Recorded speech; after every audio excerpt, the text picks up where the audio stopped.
Welcome again to the Developer Tribe. Thank you for taking the time to listen, and for all of you who have reached out after the first episode. This podcast delves into the processes and practices of coaches, educators and beyond, offering their insight and giving us cause to reflect. Thank you for being here, however you got here, and with that, let's jump in.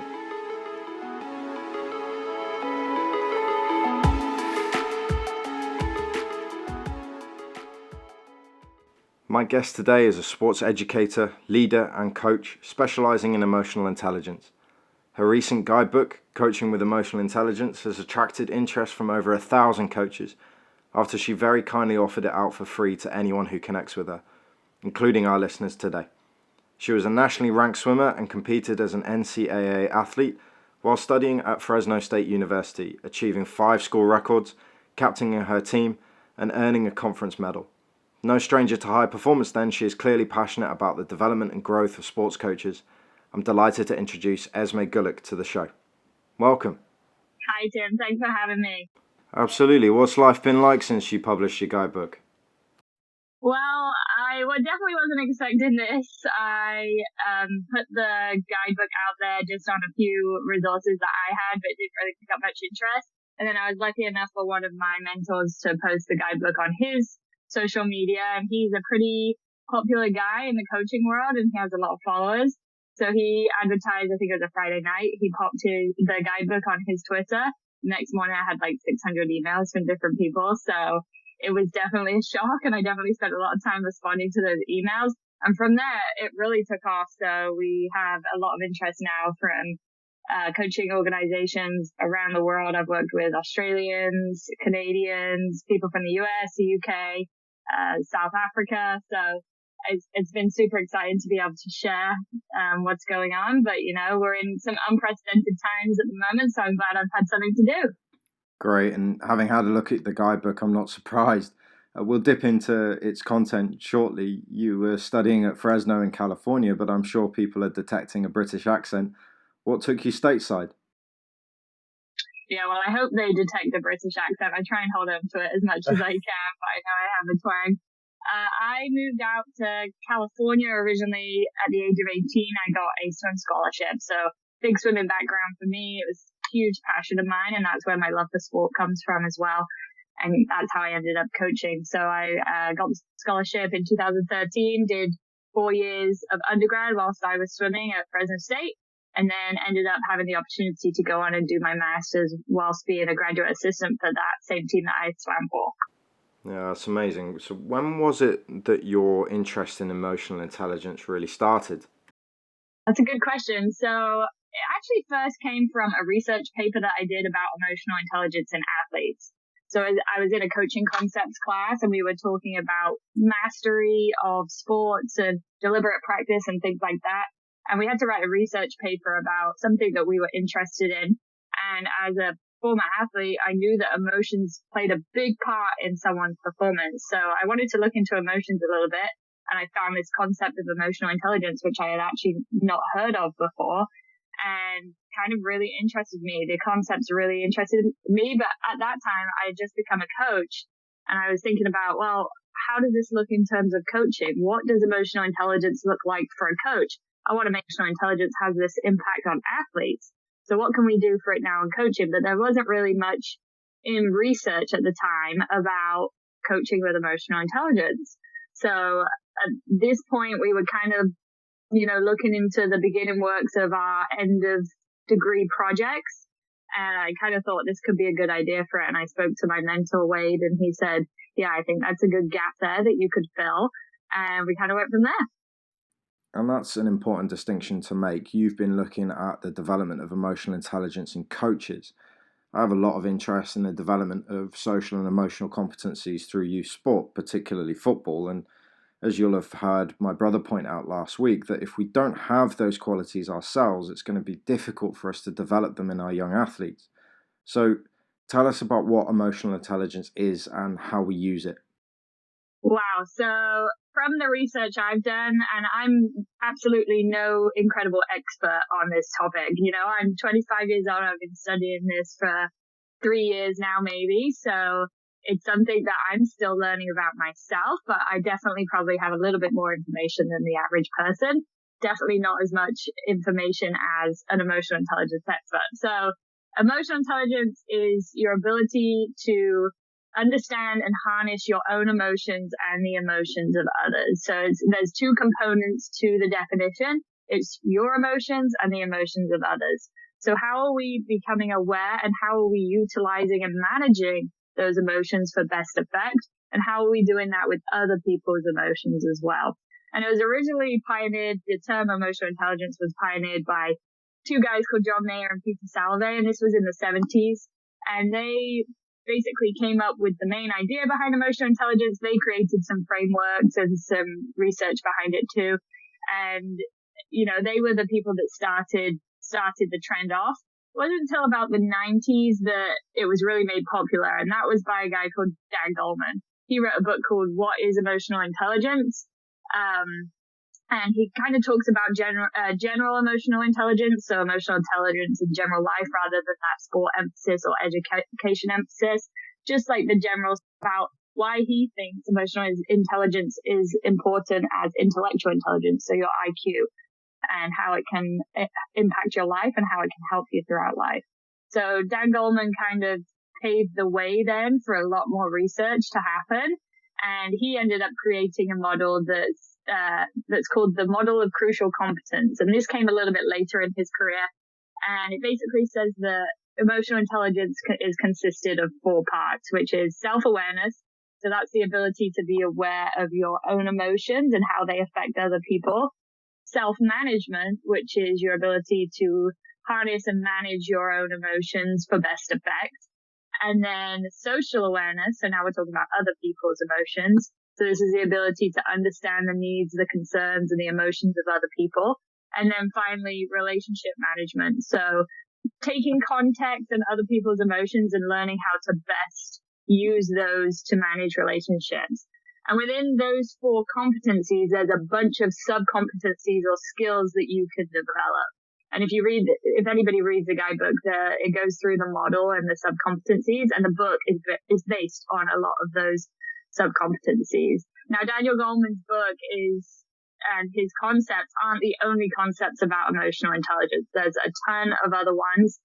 I personally like Daniel Goleman's model because I feel like it's comprehensive yet thorough. So it gets the message out there without being too complex. And as I was writing a book for coaches that might not be so educated on something like this, I felt like that was a good model to use because I knew everyone would be able to understand it. So I'm not saying Goleman's definitions are the only way to go behind emotional intelligence, but that's how I see it. Well, a brilliant description. And looking at it myself, the Guidebook, it felt accessible. But as you allude to, in this area, it can be quite messy. Was that quite a challenge to your research? Absolutely. I feel like any area of research, you could go down this black hole and find so many different branches that you could go off, but emotional intelligence is the same in that sense of the word. There's just so many different ideas and different ways to look at emotional intelligence.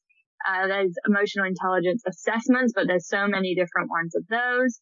And it's really what you want to look at and what you want to apply it to. So, it's really important to make sure that what you're using fits with the audience that you are targeting. And I felt like Daniel Goleman's model did that. Yeah, that's an important point in making these things accessible. In your Guidebook, one of the things I like so much about it is the actionable tools it has. Could you unpack some of those for us without giving too much away? Yeah, so I actually did a webinar a couple of days ago with the Coaches Association of Ontario, and they were talking about every time they do a webinar, they like to give their coaches tangible takeaways, as they call them. And I thought that was a really good way to put it. Something that these coaches can actually take, maybe a worksheet, a handout, or a method that is written down for them that they can take and they can go and implement straight into their coaching practice, which I really felt was great. And really what the book provides is nothing that reinvents the wheel, nothing that I've really created myself. It's more I've done a lot of research from successful coaches and heard about these things that coaches are doing, and I look at them and say, that's pretty emotionally intelligent. I'm going to take that. I'm going to put it in the book and use those examples. So there's a bunch, and it depends on the chapter that you're looking at or what topic. So the book is divided into topics based on what may happen in your season. So there's a chapter on athlete setbacks, a chapter on athlete success, goal setting, team dynamics, all that kind of stuff. But I mean, there's so many tangible takeaways within the book. One that I really, really like is one that's used by the All Blacks that was developed by a psychologist that works with them called Redhead Bluehead. And it's basically working with your team and understanding what a cool head, a blue head looks like, and what a hot-headed redhead looks like, and making that differential and what behaviors are, in each category, and saying, okay, we want to stop these redheads in game-like situations, and we want to target those bluehead situations. So they sit down with the team and target all the behaviors that sit within the red and the blue, and then they have that floor when they're in practice or they're in a game-like situation to turn around and say, you're pretty redhead right now. Let's get it down to bluehead. And that's something that the whole team understands, and that they can, say really quickly, and the players can understand it quickly and change their behaviors to hit that cool bluehead personality or temperament. That's one I really like. I like the sound of that triggered reframing. I actually do have the tools from your book in front of me, and I wanted to go through some of them with you. Starting with use of praise, and something that has come up regularly within my own coach development is that need to move away from empty praise. How often have we heard, and I've definitely been guilty of this in the past, where it's, coach on the side, good, good, good. There's not actually anything specific to that. How would you encourage or even change the behavior of a coach who's not really using praise in an effective way?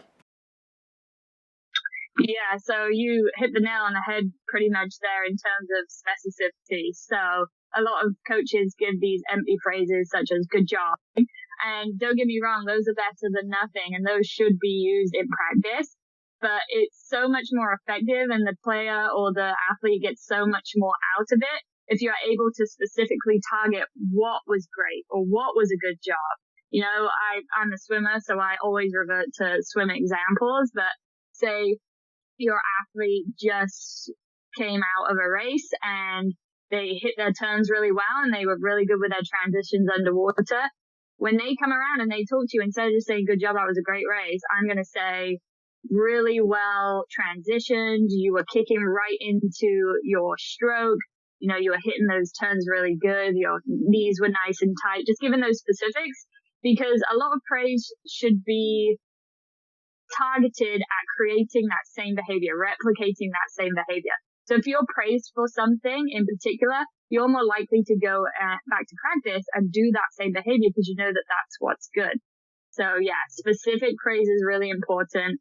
And then another issue with praise is that coaches often praise skill or outcome.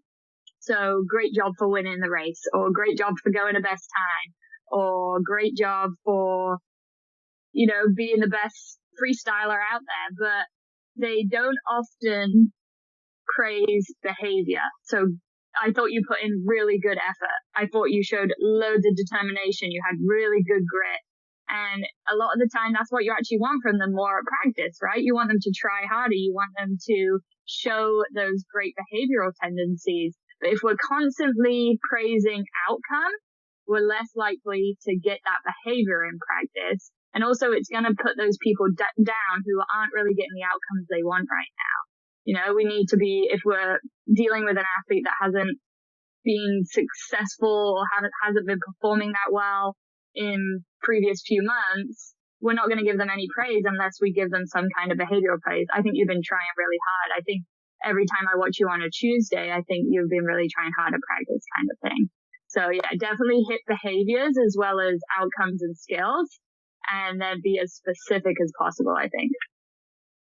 Yeah, and that's a really important point, praising effort over attainment.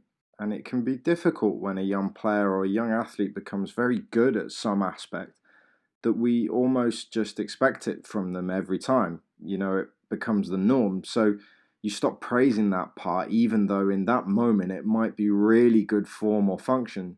So I think what you're describing can go some way to avoiding that issue too. Right. And think about how much pressure that puts on athletes, especially young athletes, to perform that same skill again. If that's all you're praising, they're going to feel a lot of pressure. Oh, I have to do this because that's all they praised last time. They only praised my performance, so I've got to repeat it. If they're able to praise effort, it's very easy to go in there and replicate effort. It's a lot harder to go in and replicate the same outcome. And that spiral down can be very quick and much harder to recover from. And that moves us nicely on to coping with setback. In the guidebook, you speak about becoming more aware of your own reactions, being socially aware of the athlete's reactions. And it reminded me of a phrase. I wish I could remember where it came from. Maybe one of the listeners can help me out. But that first reaction is how you've been conditioned, and the second is how you really want to be. So, in reflecting on my own practice with the athletes I'm fortunate enough to work with, it's about making that gap between the two smaller, allowing and validating that first reaction, but helping the athlete to find that second reaction quicker. Is that an effective way of dealing with this aspect? So that's an interesting question. And a lot of researchers will say, like, we can target the original feeling. We can work with athletes or coaches to make sure that they don't feel that way in the first place, that they take the situation and just see the positive light instead of seeing that negative light. I, on the other hand, like to deal more with the management of those feelings. I think it's a lot easier to be able to manage feelings than to change them in the first place. Not that that's the best way to go about it. It's just kind of the research that I've done.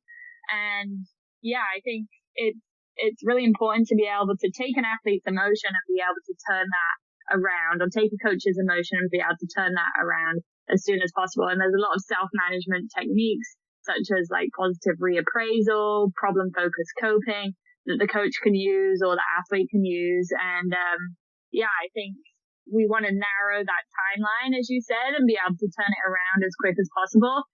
There's a video from a company or a website called What Drives Winning, and I would recommend anybody go out and watch this video. It's Sue Enquist. She's talking to the UCLA volleyball softball coach, and she's talking about some setbacks that they were having, and their athletes were feeling really embarrassed.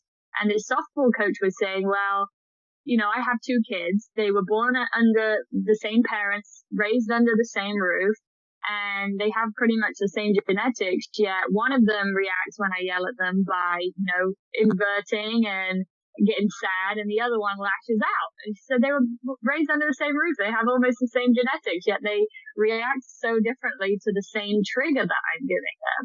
And there's really nothing you can do about that. Sometimes it's just ingrained in these people. It's in their personality, and that's something that's really hard to shift. However, she was talking about what her team were going through, and she said they just kept getting embarrassed. And she said she spoke to her. Some of them said, yeah, I'm the kid that gets really angry about this. And then the other half of the room said, yeah, I'm the kid that gets sad about this. And she said, look, everybody is reacting differently to this one embarrassment, but as a team, we're going to figure out how to not be embarrassed or how to move on from this.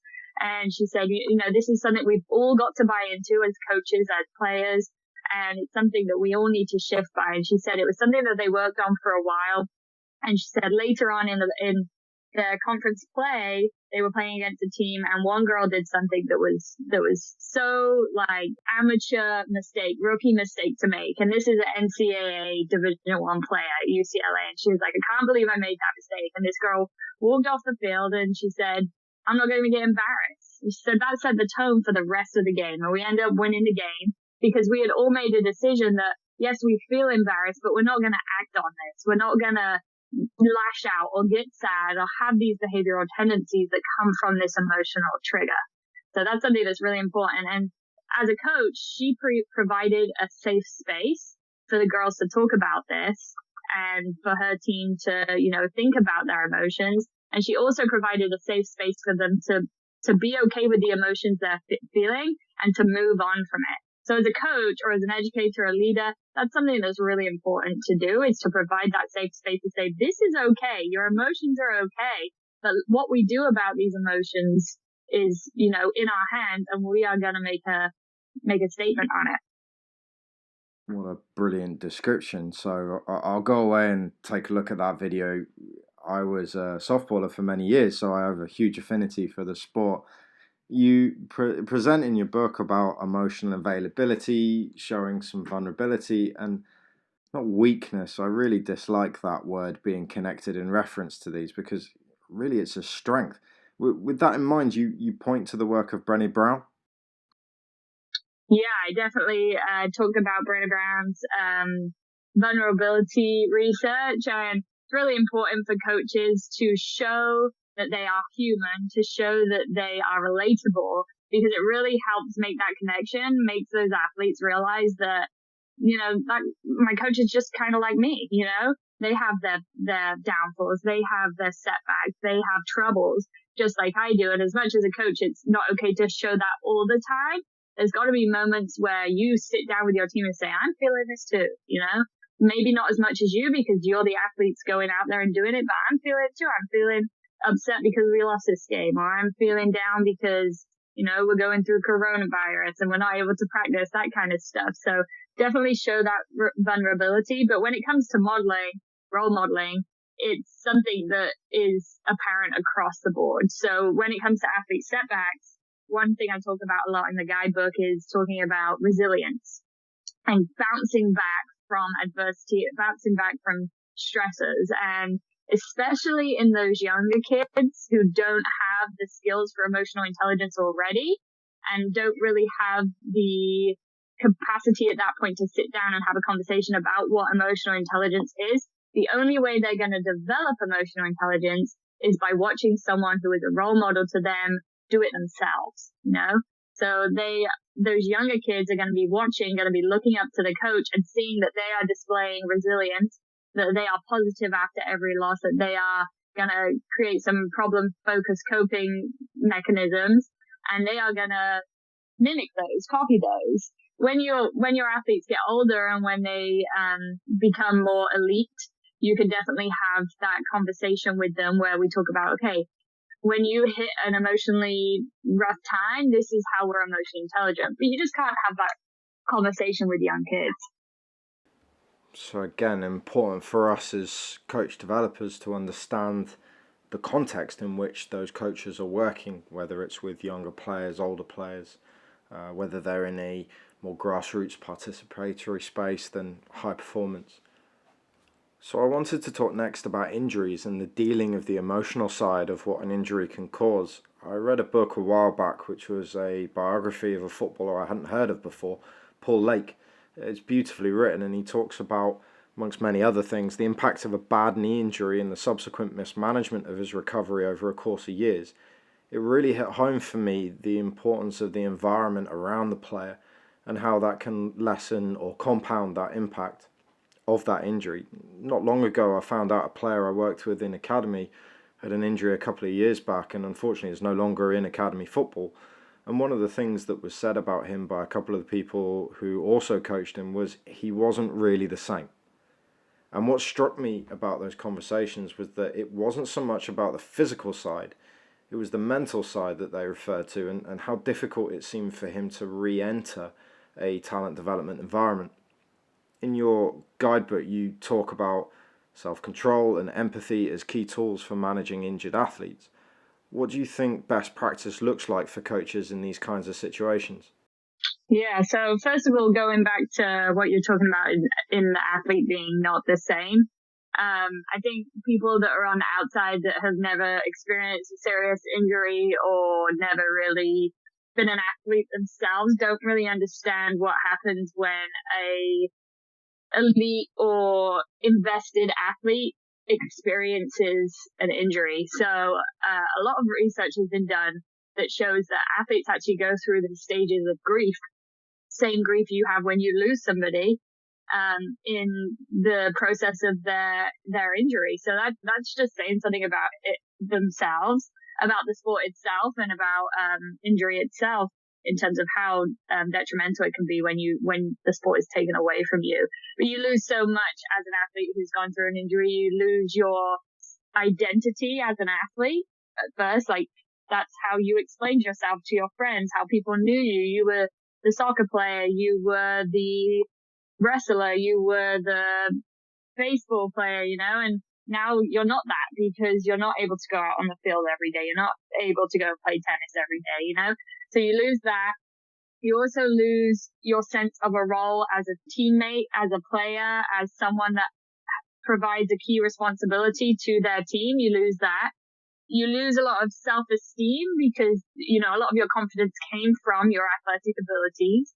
You lose that structure that you had, that everyday routine where you would show up to practice in the morning, you would base your meals in the day around practice and stuff. And that, as much as that doesn't completely go away, it changes more towards targeting recovery to get back to practice. Then you also lose your sense of goal setting. You've set goals for being Olympian in 2 years' time, or winning a tournament next semester or something.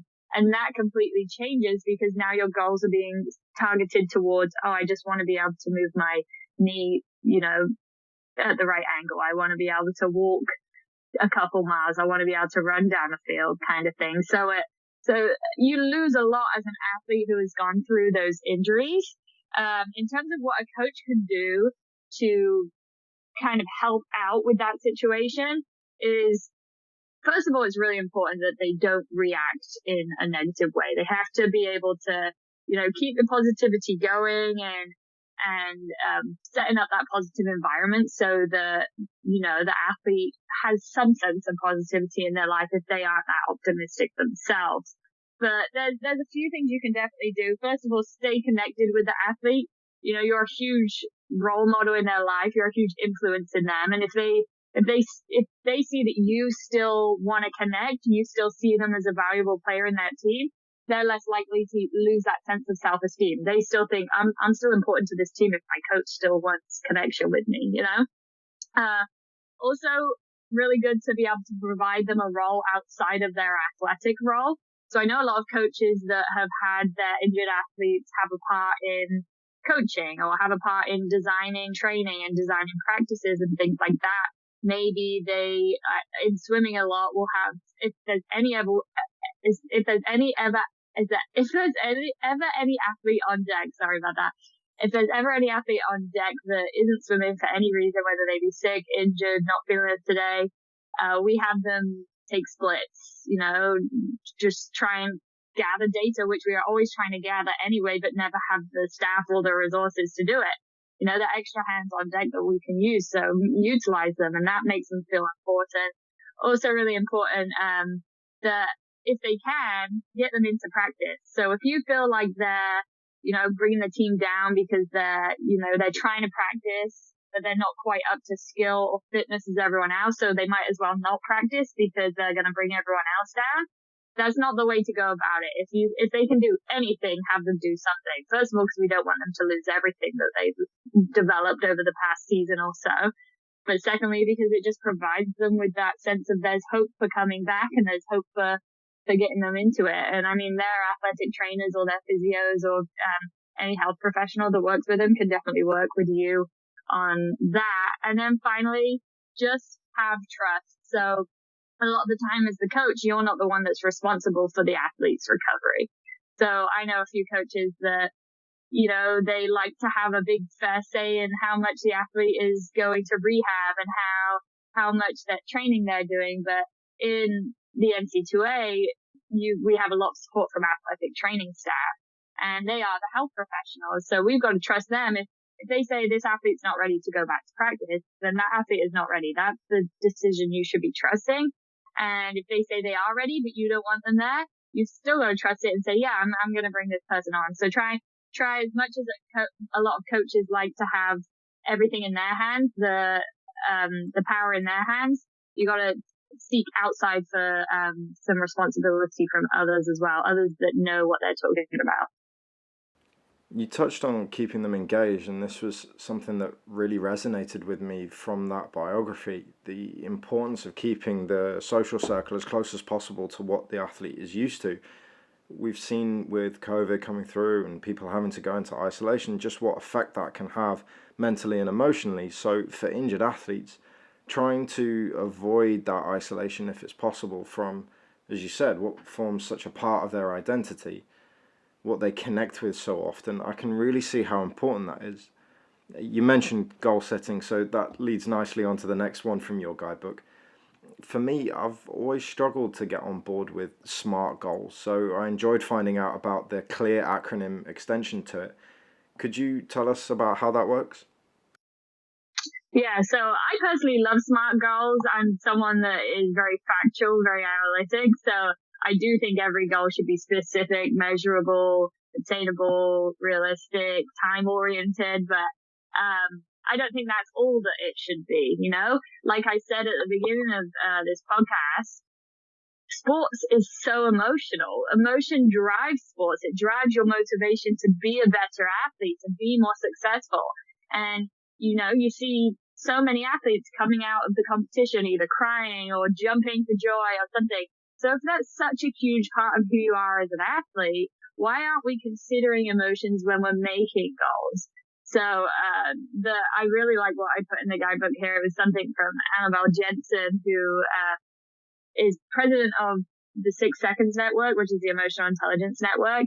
And she says goals should be smart, but they should also be clear. So the acronym for CLEAR stands for collaborate, listen, empathize, adapt, reward. So it's just really talking about how, you know, everybody in the collaboration side of things, everybody needs to buy into the goal. Whether if it's a personal goal, it needs to be the coach and the personal athlete who's buying into it. If it's a team goal, everybody needs to be part of this goal. Listen is, you know, listen to what other people want. You know, as a coach, your athlete's telling you they want to be an Olympian and you don't think they can be an Olympian. Doesn't matter. It's not your goal, you know? As much as you can say, okay, that's a great dream goal. Let's think of some smaller things just in case that doesn't happen. We got to be excited for their dream goals. We got to, you know, support those. Empathize, is again talking about what your team wants and not squashing those goals and making sure that as we go on and we get goals or we don't get goals, that we show empathy for that and we care about it. You know, it's one thing just to set goals and say, yeah, I care about your goal. And then we go on through the season and they come up to you and say, I haven't achieved my goal this week. And you're saying, you know, I don't care. We'll move on. You got to empathize with it and say, okay, you know, that's pretty sad, but we'll move on and we'll get it next week kind of thing. And then adapt is talking about how you can overcome when you don't quite hit your goals. And adaptability is actually a sub-competency in Goleman's model. And there's some research that they talk about in the book for that. And then reward. So in terms of goals, talk a lot about planning and making sure that we can attain those goals. But what happens once we attain them? You know, celebration is really important. Commending someone for what they have done. If you are able to show some support or celebrate or just get excited about what they're doing, they're more likely going to want to do it again because they see that they're not the only one that's excited about it. So reward is really important too. I'm glad you made that distinction because the reward side of things could be interpreted as tangible rewards like money for goals or a new game for the Xbox that we've all heard from misguided parents. Yeah. Yeah, definitely. I think it's something that you talk about tangible reward and intangible rewards. And although it's okay for, you know, conditioning of young kids to say like, you know, you should strive for things. We've also got to do it in an untangible way so that eventually they're not relying on those tangible rewards. That's not the only reason that they're doing it. And also athletes, especially older athletes, they're perfectionists, you know. They get a goal, they're like, right, what's the next one? You know, what am I doing? And they don't take that time to sit down and actually appreciate what they've done. So as a coach, if you can do that for them and say, sit down and recognize what you just did, that was amazing. before they move on to the next thing because they want the next thing. Yeah, that's a really great emotionally intelligent skill to have. For sure, those moments of self-reflection and really to value themselves as well seems to be something that's missing sometimes in youth sport. So Right. you mentioned you've delivered workshops and seminars on these topics, and I'm sure there's going to be plenty more for you. Have there been any questions or responses from coaches to your work that have surprised you? It's a good question. I get some really good questions. What's funny is, and I spoke to Tim about this before, was I'm always surprised at the questions I get at the end that kind of disregard the aim of developing coaches' emotional intelligence and just going out there and wanting to develop their athletes' emotional intelligence. And although I think it's great and that's in our nature as coaches to want to go and develop someone else and not ourselves, it's really difficult to do that. It's really difficult to instill a skill in someone that we don't have ourselves. So I always say at the beginning of my webinars now, take off your coaching hat. We're talking about ourselves now, how we develop ourselves. And I will answer questions at the end if you have questions about athletes and their emotional intelligence. And actually a lot of the stuff within the guidebook that we're talking about developing within ourselves, we can adapt and use with our athletes as well. I did a webinar just a few days ago and we talked about emotions in the heat of competition and athlete setbacks. And one thing I encouraged them to do was keep a game day journal, so competition day journal, where you write down what feeling you had, what it felt like, where it was located. If you were to give it a visual, what would it look like? And this is something that is aware of what our emotions are and how much impact they have on our body. You know, how intense was the feeling? Was it crazy? Was it just moderate? Was it really mild? And it just brings awareness to how consistent our emotions are, how inconsistent our emotions are, how intense they are. And you may see some consistencies where you say, I'm coming away from every game or every match really, really angry. And I'm seeing this in my journal, like I need to change something. But that's not something you can just do as a coach. That's something you can give to your athletes. If your athlete's coming away crying, going away really frustrated from every match, you can give them this game day journal and say, look, just write this down every time. And then you can have a meeting with them at the end or end of preseason or halfway through the season and say, look, you're going away from every match really frustrated. What is this really doing for us? So I think as much as this is for a coach, you can definitely adapt some, but that's definitely a question I get often is like, how can I develop emotional intelligence in my athletes? And I think it's a great question. There's so many resources for that out there, so much stuff online. That's not entirely what this is dedicated to. But another question I had was the other day was, how does sleep and rest have a impact on our emotional intelligence? And I thought that was a really, really great question because, you know, sleep and rest is important for athletics performance, but how much is it important for our SEL, our social and emotional intelligence? And I think that's something that I need to think about a little bit more because I've never done any research. But if I was to guess, I would imagine that, you know, you wake up in the morning, you haven't got much sleep, you're pretty groggy. So your emotional side is not going to be quite intact. And if we can't get our emotions right, we're going to need more emotional intelligence at that point. So maybe developing our emotional intelligence will help us, you know, when we've not had much sleep or had a lot of sleep and overslept, you know, just preparing us for those different scenarios. That is a really interesting question. It's not something I'd really thought of before. I appreciate you're mostly talking about the coaches rather than the players, but I did read something recently that adolescents in general, not just those who engage in sport, are chronically sleep deprived. The recommendation is for a minimum of 8 hours. How often do adolescents manage to get that? Working with young players in the States, especially high school athletes, it's very unlikely they're getting that because they're practicing before school, after school, then playing for their local club. So not just the physical issues of overtraining, they're not getting enough rest and recuperation. So it's something for us to be aware of as coaches for sure. Right, definitely. Off the back of this and then reading your guidebook, I'm sure there will be plenty who want to find out more about emotional intelligence. Are there any pitfalls or challenges that coaches will often have whilst immediately trying to apply it to their practice? Interesting question. So I think one thing is just the fact that as a coach, when you look into professional development, there's so many avenues you could take. There's so many pathways you could be like, okay, I'm going to develop my planning skills. I'm going to develop my, athlete connection, or I'm going to develop this and that. And you have to make that choice whether or not it's something you think you need more of. Everything's a choice in what we develop as coaches, because a lot of professional development is left to our own demises. So we have to go out there and seek it ourselves. And emotional intelligence is something that's definitely not included in coaching education frameworks as much as it should be. So that's definitely a hurdle that we have to jump over, is just making that decision ourselves to go out there and do it. Other than my book, I don't know if there's much direct coaching on emotional intelligence theories, but there's definitely stuff you can just learn about emotional intelligence and apply it to your coaching. I would definitely recommend reading Daniel Goleman's book as well, and seeking out. And within the guidebook itself, there's a bunch of QR codes that take you to other resources.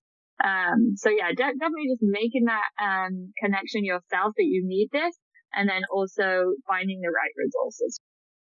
That's fantastic. And your resource is really, I think, the start of something in terms of adding this to coach education, but also with the patience. You're not going to be able to implement these things overnight, maybe not even over the course of a season.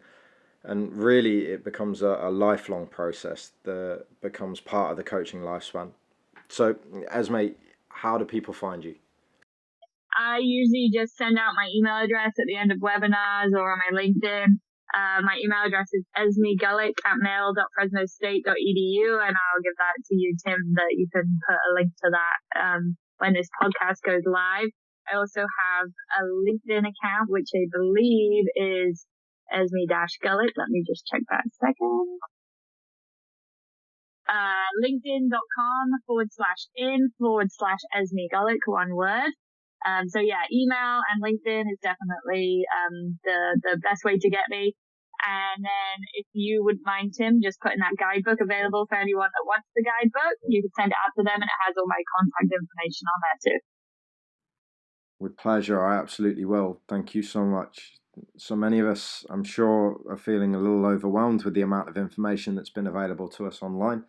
On a personal level, it's been a great opportunity to catch up with webinars and courses that I hadn't otherwise had time for, but I really connected with your guidebook through its accessibility, the real-world application it offers. So it's of little wonder to me that you've been so busy following publishing it.